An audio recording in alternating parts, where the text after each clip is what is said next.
since GPS became really pervasive, there's been other types of route optimization solutions on the market for the last 20 years, basically, right?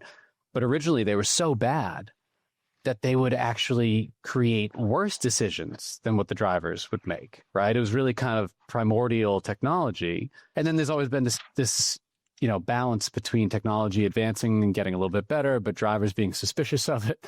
Now we're at a point where finally technology like ours is actually better than what they would do by instinct or by memory or by, even years of training.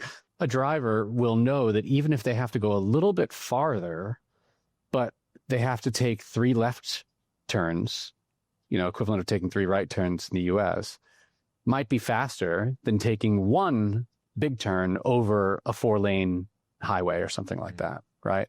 So the technology didn't used to be able to do that stuff, and the drivers would constantly be at odds with it. Now the technology does it. And so what you see is this drivability component where the decision that our solution makes is better or equivalent to what they would do naturally, does exactly what you said. Now it's taking decisions off their plate because they trust it. Before they trusted it, it wouldn't take decisions off the plate because they'd always be questioning it, right?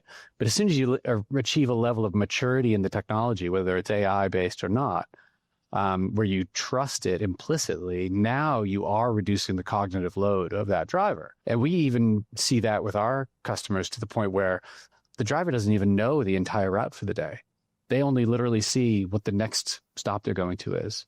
But they trust it so implicitly that they're going to have a nice 8-hour, 9-hour day. It's going to be on time. They're going to finish when they expect, that they trust the technology to that level. They don't actually need to think about the entire day's worth of work. Yeah, absolutely. Because I think the reality is that cognitive load you're unburdening, like there's a cost to it. And you're helping with that cost, which has massive implications. What it doesn't leave time for is those moments of human connection that are often like really important. If you optimize everything within an inch of its life, then you are missing those moments that are also really important for the brain and for connection and longevity. So to your point, if you can just have more predictability and then the breaks are built into predictability because you have a minute here and there to have a chat with somebody, that can, I would guess, make a huge difference to your quality of life generally and how much you like your job. We need to think about, as humans, what's the point of AI? And the point of AI should be to make our life better.